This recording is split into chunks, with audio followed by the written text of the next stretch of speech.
आपल्यासोबत राष्ट्रीय ओबीसी महासंघाचे राष्ट्रीय अध्यक्ष बबनराव तायवाडे आहे. सर, मला एक विचारायचं आहे की मनोज जरांगे असं म्हणतात की कुठेतरी कुणबी नोंदी सापडू राहिल्या, त्यामुळे ओबीसी नेत्यांचा संताप पुढे येत आहे, ते त्यांच्यावर टीका करत आहे, म्हणजे जरांगेवर. नाही, हे चुकीचं आहे. आपण बघा, आम्ही सुरुवातीपासून एक गोष्ट फार क्लिअर केलेली आहे की ज्यांच्या वंशावळीमध्ये वडील, आजोबा, पणजोबा यांच्या महसुली किंवा शैक्षणिक कागदपत्रामध्ये कुणबी जातीची नोंद सापडत असेल आणि त्या व्यक्तीला कुणबी जातीचं म्हणजेच पर्यायाने ओबीसीचं प्रमाणपत्र देण्यात येत असेल तर त्याला कोणत्याही ओबीसी नेत्याचा विरोध नाही, राष्ट्रीय ओबीसी महासंघाचा विरोध नाही किंवा ओबीसी समाजाचा सुद्धा विरोध नाही, कारण ती प्रचलित पद्धतच आहे. आणि प्रचलित अस्तित्वात असलेल्या पद्धतीप्रमाणे एखाद्या व्यक्तीला एक, आणि ते दुसरं एक की ती नोंद ही 1967च्या पूर्वीची असली पाहिजे. 1967च्या पूर्वीच्या महसुली किंवा शैक्षणिक दस्तऐवजामध्ये एखाद्या व्यक्तीच्या याच्यावर कुणबी नोंद असेल, महसुली किंवा शैक्षणिक याच्यावर, आणि त्याला कुणबी जातीचं म्हणजेच पर्यायाने ओबीसीचं प्रमाणपत्र मिळत असेल आणि ओबीसीचे फायदे तो घेत असेल तर ओबीसी समाजाचा, राष्ट्रीय ओबीसी महासंघाचा किंवा कुठल्याही ओबीसी नेत्याचा त्याला विरोध नाही. वारंवार जरांगे पाटील हे म्हणतात की कुणबी जातीच्या नोंदी सापडून राहिल्या म्हणून ओबीसी नेत्यांच्या पोटामध्ये खतखत होत आहे. हे त्यांचं म्हणणं चुकीचं आहे. आम्ही उलटं ज्यांच्या कागदपत्रावर नोंदी सापडतात त्यांचं ओबीसीमध्ये स्वागतच करतो आहे, कारण ते काही मागच्या दाराने येऊन नाही राहिलेले आहे. त्यांच्या 67च्या पूर्वीच्या महसुली किंवा शैक्षणिक कागदपत्रामध्ये ती नोंद असल्यामुळे त्यांना ते प्रमाणपत्र मिळत आहे. आणि म्हणून जेवढे काही ज्यांचे कागदपत्र 67च्या पूर्वीचे मिळत असेल त्यांचं ओबीसी समाजामध्ये स्वागतच केलं जाईल. मला एक सांगा, ज्या कुणबी नोंदी आता मिळत आहे, जरांगे देखील वारंवार त्याचा उल्लेख करत आहे, यापैकी किती लोक असेल ज्यांनी आधीच ओबीसीचा लाभ घेतला?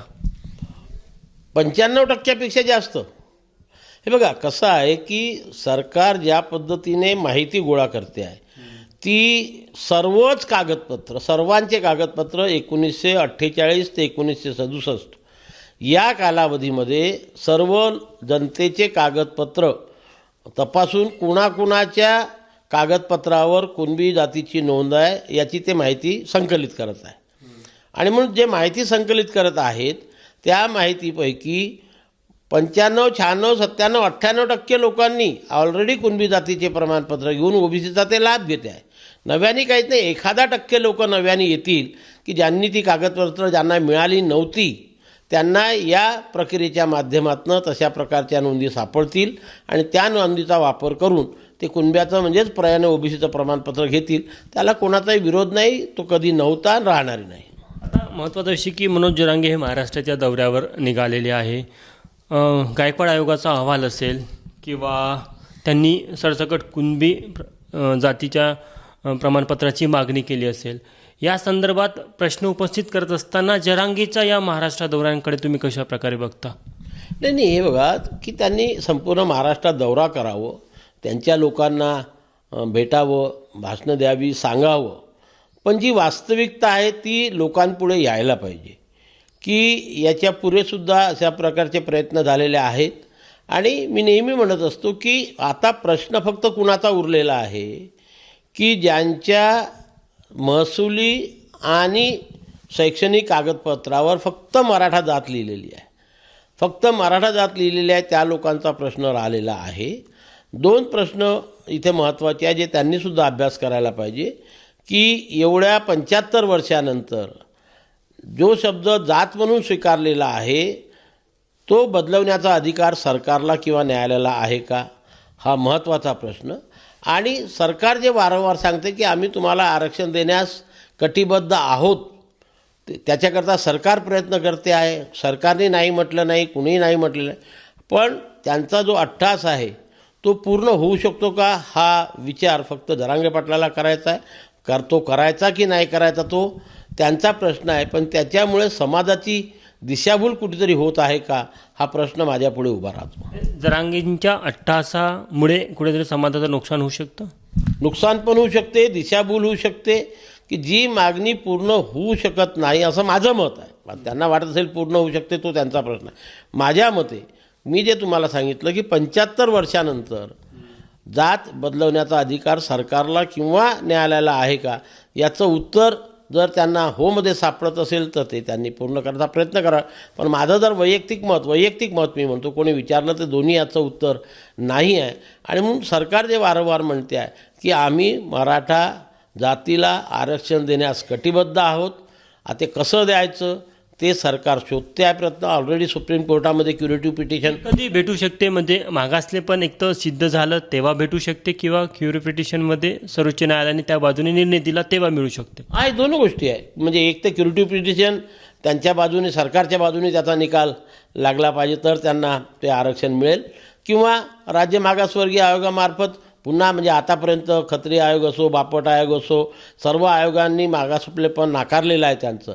पुन्हा एकदा ते जे आता सरकार प्रयत्न करते आणि नव्याने मागासवर्गीय आयोगाकडे ते प्रकरण पाठवित आहे.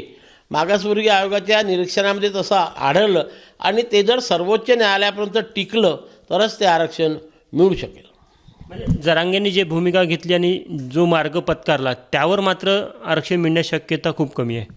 नाही, याच्याकरता की सरसकट कुणब्यांचे प्रमाणपत्र देणं सरकार ते देऊ शकत नाही. मात्र काही दिवसापूर्वीच मला वाटतं औरंगाबाद हायकोर्ट की कुठल्या तरी हायकोर्टाने एक निकाल दिलेला आहे की तुमच्या वडिलांच्या आजोबाच्या याच्यावर जर हिंदू मराठा लिहिलं असेल तर तुम्ही कुणबी जातीचा वापर करून प्रमाणपत्र घेऊ शकत नाही. म्हणजे न्यायालयाने सुद्धा ते नाकारलेलं आहे, याच्यापूर्वी नाकारलेलं आहे. मी म्हणतो म्हणून असं नाही, न्यायालयाचं त्याला पुरावा आहे, बाकी गोष्टीचा पुरावा आहे. याचासुद्धा विचार आंदोलनकर्त्यांनी करावा अशी माझी इच्छा आहे.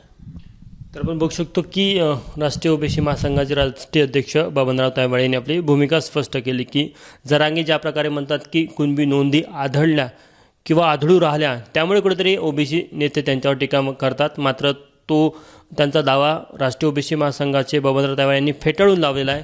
त्यांचं म्हणणं आहे की ज्या काही कुणबी नोंदी सापडत आहे याच्यातल्या 95% लोकांना आधीच ओबीसी अंतर्गत आरक्षण मिळालेलं आहे.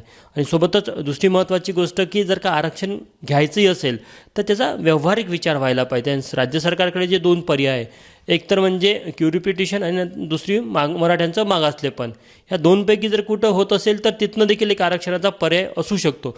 मात्र जरांगेंनी जी भूमिका घेतली त्या मार्गावर मात्र मराठ्यांना आरक्षण मिळण्याची शक्यता खूप कमी आहे. कॅमेरामॅन व्यंकटेश नायडूसह तुषार कोहळे, ABP माझा, नागपूर. ABP माझा, उघडा डोळे बघा नीट.